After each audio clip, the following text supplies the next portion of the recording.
নমস্কার বন্ধুরা, আবারও চলে এলাম একটি নতুন রান্না নিয়ে। আজকে করছি চিকেন কারি। তো তার জন্য আমি এখানে আধা কেজি মাংস ভালো করে ধুয়ে নিয়েছি। তারপর এখানে দিচ্ছি গোটা আলু, দুটো রসুন, পেঁয়াজ কুচি, লঙ্কা কুচি, আদা রসুন লঙ্কা বাটা, লবণ, হলুদ। এবার দিব একটি পাতিলেবুর রস দিয়ে আমি এটাকে হালকা হাতে মেখে নেব। এবার দিব রেড চিলি পাউডার, সামান্য জিরে গুঁড়োও দিয়েছিলাম গাইস। তো এটাকে আমি আবারও ভালোভাবে মেখে নিয়েছি। তো এবার দেখো রান্না করার জন্য আমি এখানে তেল বসিয়ে দিচ্ছি। তেলের মধ্যে দিয়েছি জিরে, শুকনো লঙ্কা, তেজপাতা দিয়ে মাংসটাকে দিয়ে ভালো মতো এবার নাড়াচাড়া করে আমি হালকা ভেজে নিচ্ছি। এবার ভাজা করার পরে আমি এটাকে যে জলটা বেরিয়েছে বন্ধুরা, সেই জলে আমি এখানে মাংসটাকে সেদ্ধ করে নেব। তো আমি এখানে এক্সট্রা কোনো জল ইউজ করছি না। তো দেখো আমি এবার ঢাকনা দিয়ে দিলাম।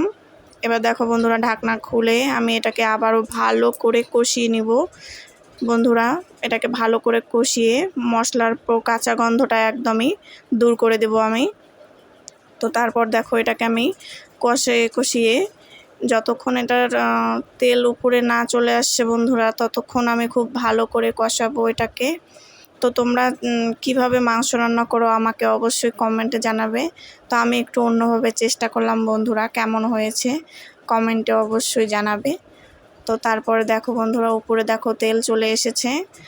তো তারপরে দেখো আমি এটাকে আবারও একটু নেড়ে চেড়ে এবার আমি গরম মশলা গুঁড়ো অ্যাড করছি বন্ধুরা। তোমরা চাইলে মিট মশলাও অ্যাড করতে পারো। তো আমি এটাকে গরম মশলা অ্যাড করছি। এবার দেখুন ভালো করে নেড়ে চেড়ে নিয়ে আমার মাংস রান্না হয়ে গেছে বন্ধুরা। আমি এবার এটাকে একটি পাত্রে পরিবেশন করব।